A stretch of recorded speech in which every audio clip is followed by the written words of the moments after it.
Okay, so this is our DC Coaches Series here with women's volleyball head coach Tony Clarke and a few others joining us tonight. We're going to work through some of these questions. Tony, are you good to go? Absolutely. Okay, so the first question that we have pop up quite a bit when we have these Coaches Series is a lot of people are just wondering what a typical week is like for your team kind of in season. So when things are starting to go, how does it work for your team? Just kind of running through kind of like a standard week. Well, I'm going to pass it over to Cass because Cass been here for 3 years going the coaching role. So I want to hear from a player perspective to give to other players. Cass is getting put on the spot. Okay, Cass, Absolutely. what is a typical week like for the team in terms of starting from a Monday training or class or whatever you might have all the way to if you have games on the weekend? I think it kind of differs for everyone, just strictly just depending on a school schedule. So I was lucky enough that for most of my school, all my classes were in the morning. So I'd kind of finish class by like 2 o'clock, and then from there, I'd probably go to ETS or just go to the study room and do my homework. I'd try and get my sorry, as a requirement on the team, you have to get two ETSs per week, two ETS sessions, which is just strength and conditioning. If you don't get two in, you're not allowed to play that week in our game. So I try to get mine done on Monday and Tuesday, and then Monday, Tuesday, Wednesday we practice at night, either from 7 to 9 or 5 to 7. So kind of just in between classes, I'll go and do my homework or go to ETS, then go to practice at night, and then usually on Thursdays, I think, is when we usually play. I think that's typically when our game names are. If not, they're on the weekend. So it's really not much more than that. That's kind of our weekly reoccurrences. So the add on to that is we only do 3 nights a week because of the fact that there needs to be rest and recovery. And with us having the two ETS strength conditioning trainings, that is mandatory for our program.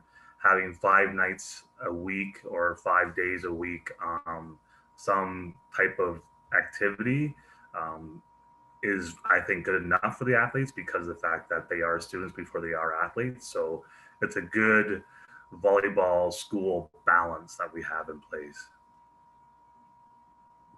And then kind of zeroing in from that question, we've had people ask a lot about practices. So can you give us an idea of kind of like what your practices are run like from the time that athletes might be coming in to check in with athletic therapy all the way to you guys finishing up at the end of your time in the gym? Yeah, like usually our practice will start with a regular kind of a warm up. Before that, what we do is we kind of like the team will huddle as a group and figure out what kind of performance goal they want to work towards during that practice. And then we'll warm up, and then we'll get into some ball handling, and then get into some situational stuff, and then get into some sort of gameplay. So for the first half, the very first part of the season, like the very first semester, we usually do that. By the time we get second semester, we're more game related stuff to get into that competition phase of our season plan. And then kind of continuing on from there, my background is our home gym. New floor has been put in since we've been away from the campus, but can you just talk a little bit about the facilities? So what it's like in the home gym, having the team room, the athletic therapy areas, all the facilities that student athletes are able to take advantage of while they're here? Yeah, I can touch a bit, and then Alex can kind of chime in if you'd like. I feel that, we have probably one of the best facilities in the OCAA, due to the fact that we're pretty state of the art with our new gym floor. Looks nice. The theater seating, with our athletic therapy, having all the amenities they have in there, the ice tubs and the certified trainers in Allison and Saul.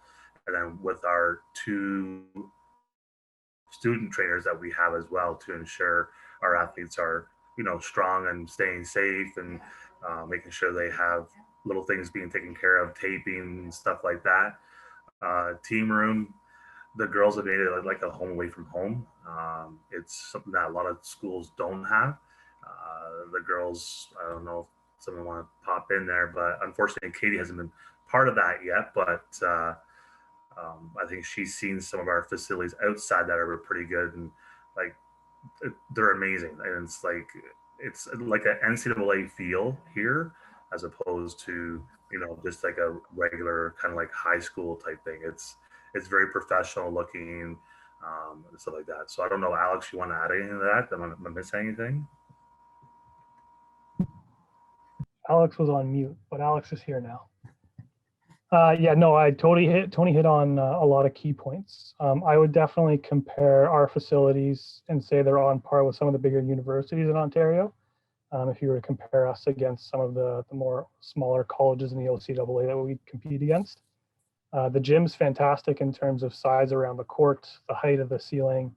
It's really geared towards a volleyball centric facility, which is nice for us. I'm sure basketball appreciates it too, but volleyball is great in our facility. Looks good on camera too for the live streams when we live stream all our games. The production quality of our live streams is awesome.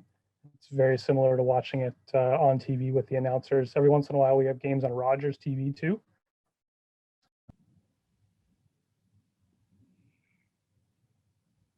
So next question is, what should recruits work on ahead of coming to college sport-wise?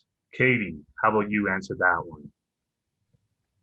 Honestly, I would just say like working on your fitness before coming in, because a lot of the girls from the team previously are usually in typically good shape and they've been at summer training or they've been playing with outside leagues. I know for a fact that a lot of the girls coming in this year are working out like crazy. So for us to keep up with them is the same for us. We have to keep up with our health and fitness. Doing multi-sport, honestly, too. I do multi-sport during the summer. I try to do as much as I can to stay in the best shape possible. Even communicating with some of the girls on the team just to see what they're doing, if they're in your area, or to see if you can get some touches with them. But yeah, I would just say about that. Just staying up at the gym, going for walks every day, making sure your nutrition is there. Yeah. Anything to add, Alex or Kath?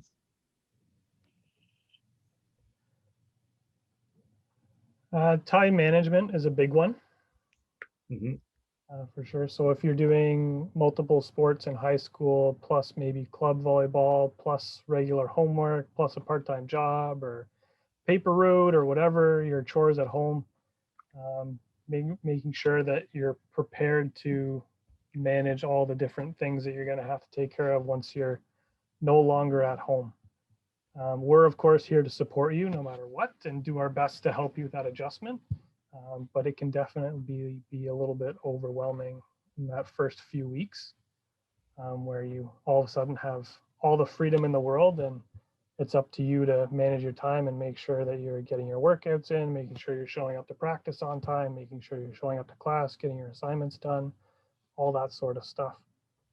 So whatever strategy works for you, whether it's setting reminders in your phone or having a planner that you write everything down by hand or a journal or whatever, having that kind of solidified before you come to school is definitely going to be a big benefit for you before making the team, and then having a whole lot of time taken up by varsity sports. For sure. So it says, what do you look at when you have the chance to go watch younger athletes for recruiting? So my big thing is obviously like how good of a player they are. However, I like to see how athletes react with their teammates and their coaches, to see how they respond to making an error or how they respond to making a big kill or something like that, just to see how their mannerisms are. And based on that is a big thing for me, because if you can have a talented player that has good character and respects their coaches and their teammates, that's what we want on our team. There's some other athletes out there that sometimes don't have the best court appearance on there and they don't react very well. So those are the kind of things that we don't want to inherit or bring on. But again, the biggest thing is probably athleticism, to make sure they are, able to progress and with the potential of getting better throughout our program. So with recruiting, for me, it's one of my things I love to do. And I, do a lot of it across the country, is to see, and because a lot like we are in a hotbed here at Durham area, but a lot of kids, they want to leave the area to experience something, which I get, but at the same time, so we have to make sure that we look elsewhere to provide opportunities for other people. So that's that. I don't know if anything else about recruiting, Alex, that I missed. No, I would totally agree. I would say it's probably 50% technical skills and 50% of the what you're doing when you're not touching the ball. How do you treat your teammates? How do you treat the officials? How do you treat your coaches? How do you treat your parents after the game? How do you treat your opponents across the net? Are you celebrating your teammates' points as much as you're celebrating your own points? All that sort of stuff. We've worked really hard to build a team first culture here. And you can be the best athlete in the world, but if you're a big jerk and very selfish, then you're probably not going to fit in and help us reach our team goals. So of course, it's important to have your own individual goals, but again, the team comes first. You win and you lose as a team, not an individual. Perfect. So this is kind of maybe for, well, Cass and Alex, but and Katie, if you wanted to try, you've only been 1 year at DC, but not really a year. But during your time at DC, what is it that stands out about DC? Cass, what about you? I think just the culture of like the varsity sports itself. Like, I know one of my favorite things about playing at Durham was like when we'd have big home games, you'd see like every team from Durham in the stands. Like, even like you and your team are a family in itself, but then you and every other team at Durham is also like a little family. Like, you all kind of know each other somehow. You might not be friends with everyone, but you have like that respect for each other. And I really like how there's like that tight-knit community. Katie, anything you want to say? Since you did transfer from another school, but from what you've noticed so far. Realistically, it was just like how welcoming it is, because being new and not really knowing anyone from the area, I just felt so welcomed, and it felt like a second family. Within like the first month, I got to know the girls and other people really well around the school, even though we weren't really in school. Yeah. What about you, Alex, when you were a player? I mean, I'm a little bit biased, but I've coached at a few different schools, and in college and university, and there's not much more you could ask for than what is at Durham, from the amenities of the facility to the inclusiveness of the whole varsity program, not just the volleyball team. The on-campus events, the dorms, the snacks, the quality of the programming for across all disciplines. You're hard pressed to find a better environment to be successful both on and off the court. Everything you could possibly need, from tutoring to strength training to time management to the coaching of your technical skills in the gym, all the extracurriculars for like exhibition tournaments, going to Montreal, teams gone to Nebraska for exhibition tournaments. So compared to a lot of other schools, we do a lot, and the athletes are really, really well taken care of, both on the court and in the classroom. Okay, can we hear me? Am I back? Yeah, we can hear you. Okay, good. And yeah, I can just kind of echo to what Cass kind of touched on there in terms of the community. Like, we have DC for DC, which is a very real thing. So, you look up in the stands during a volleyball match and you'll see guys from the rugby team, you'll see girls from the women's soccer team, the softball coaches will be up there. Like, there's a lot of Lords supporting Lords. So that's very much a thing that happens, and is something that I've seen stand out since during all my time there's both a student and working there. Okay, last question, Tony, is just any final tips you have for somebody that is interested in jumping into college athletics? Like it's a big thing, whether it's coming from another institution or going from high school to college. Just any final tips. Yeah, I think for athletes coming from high school, to check all their options out, to see what is out there for um, their program, because it is like, again, it's school first. So when I recruit, I say to them like, check out the other schools because you can apply for 5 or 3 at one institution, whatever. But check it all out. Make sure that it's where you really want to be, and if DC is where you want to be, then hopefully you can provide some video. We can come watch you play, stuff like that, and then we basically kind of build a relationship from there, just to say, hey, we'll come see you. For example, like Hannah, she's 2023, and she's already started the groundwork of sending me videos like almost a monthly basis, and just checking in the odd time, and then with the videos, I do give feedback and things to work on, so that she can have some other eyes on her as opposed to just one coach looking at her. So just making sure that you reach out to the coaches, because the worst thing they can say is no. But then the same thing is that you want to make sure that you explore the option first. With regards to transferring, you have to make sure that your coaches are fully aware, because no one can really take anything, or coaches can't do anything until it's been cleared through the athletics department. But to make sure that you're open and honest, to make sure that everything's all on the table, that there's no hidden agendas or something like that. So that can be kind of greasy a little bit, but again, we just want to make sure that we're very transparent that way.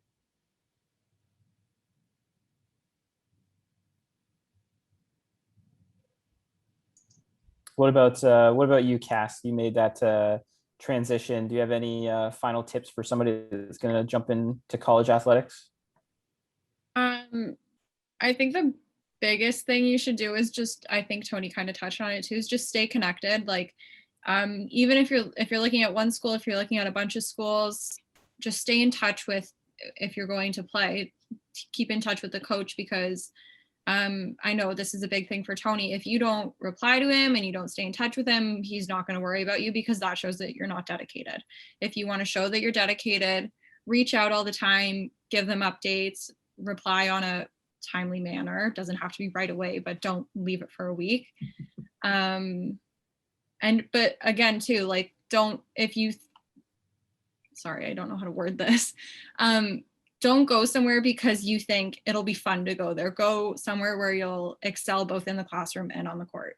If you think, oh, cool, I'm going to play for this school, they just won 3 gold medals in a row at provincials. Cool, but is that where you're going to become your best player? So think about that before you make any big time decisions. And that's what we're really big on too, is the transition part, right? Because we want them to make sure that you're coming, people before you come, because Durham's big but not big. But we want to make sure that when you step foot in the campus, that you're probably going to know a few people prior to, and you're going to feel comfortable coming to the school, and also your parents will be more at ease as well. And sorry, another thing, don't be scared to ask questions. I know it can be really scary transferring from high school to college because it's a big step. What I really liked when I came to Durham was Tony had me reach out to a bunch of girls already on the team. So if I needed anything that he maybe didn't know, or maybe Alex didn't know, I could reach out to one of the older girls on the team. I'd say, hey, do you know anything about this? And they'd say, yeah, for sure. And they'd give me an answer right away. So just don't be scared. Like, everyone goes through it. It's a big step. It's really scary. Just try and make yourself as comfortable as possible. And then anything from you, Katie? It doesn't even have to be Durham focused. Like, obviously you had that transition when you first went to Fanshawe. Just any tips for people heading off to college? Honestly, it's just big on communication. I know from Fanshawe, my coach is super good with communicating, checked in every once in a while. Tony was great. Even when I was in grade 12 and I was talking to him, we communicated all the time. Even just reaching out to some of the girls, and it's kind of scary because you don't know them and you don't know how they're going to react to someone new coming, but the girls were great. I reached out to Jess, I reached out to a couple of other girls, and they made me feel welcome, and I knew people when I came in. So just stick to communicating with people. It's so much easier. It puts a lot of people at ease. Yeah, I would just highly recommend checking up on everything Durham related, or checking with Tony, checking with the girls. Keep updated. So that does it for the list of the standard fare that we get asked a lot. So we'll open it up if anything has maybe popped into your heads of any questions for Katie or Hannah or anything you guys might want to ask. Feel free. You guys can jump in here. It's not Katie, Jordan. It's actually Beth. Okay, Beth. Any questions from you guys? Hannah? I do actually have one question. Cassidy, I was wondering what year you're in. So I actually just graduated my 4th year. I started with law clerk, which was a 3-year program, and then I took paralegal, which was a 1-year last year, which should have been my senior season, but it was sadly taken. So now I actually just got accepted to the CCAA female coaching apprenticeship. So that's now my role with the team, just as like a assistant coach kind of thing, but being mentored by Tony to transition into my coaching career. That's really cool. Thank you. I think you mentioned something about like summer training. Is that going to be happening? I don't know, with COVID and everything. We normally do open gyms, but right now with COVID, we're just waiting to get the green light to go back into the gym. It's hard to say what's going to happen because we have to get all approved through public health, has to get approved through our risk management team. I'm hoping that we do get an open gym times starting late July or early August. But again, with everything going on, hopefully we'll get something very, very soon. So when that happens, Beth, what I'll do is I'll get you to do a waiver form and stuff like that, and I'll let you know what day it is. It's usually going to be on Wednesdays, so we can let you know and you can join us for a practice and see how things go that way. Because our normal practices are when a person is looking at Durham, if they are local, what we try to do is have them come in for a tour of the campus and the athletics facility, and then from there we like to take them for around the residence and stuff, maybe do like a little meal, and then have you join a practice to give you that whole feel, and then hopefully you have a better idea what's going on. With players that are out of province, we do the best with like virtual stuff, links to doing certain things. If I need to, I can always do video conferencing calls and Zoom, whatever they want to do, just to kind of dot those I's and cross those T's for everything. Also, like, do you like have tryouts, or do you kind of just like see like the players at like these open gyms and then you like, I don't really know how it works. Yeah, so open gyms are usually for the returning athletes that are coming back or recruits that have shown interest. So we always have open tryouts because of the fact that we have to do that.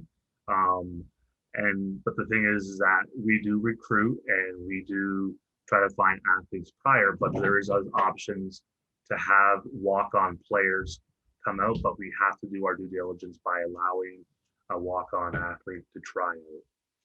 So those are usually the second week into the school year, because we tend to allow students to take the first week to transition, get settled in, and then we do our tryouts.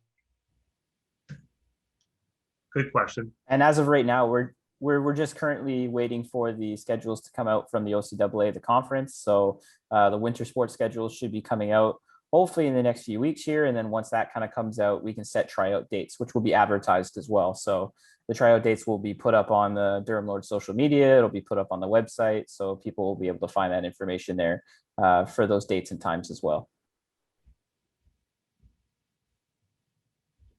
Okay, any others? Or we think we checked all the boxes for now? Okay, thank you all for joining us. Thank you, Tony, for taking on the hosting role during the technical difficulties. I'm sure you did great. I hope so. And yeah, thank you guys. Have a good night, everybody. Thank you. Yeah, thanks, Thank everyone. you. Take care. Have a good night. Great to meet you both, Hannah and Beth. Have a good night. Have a good night.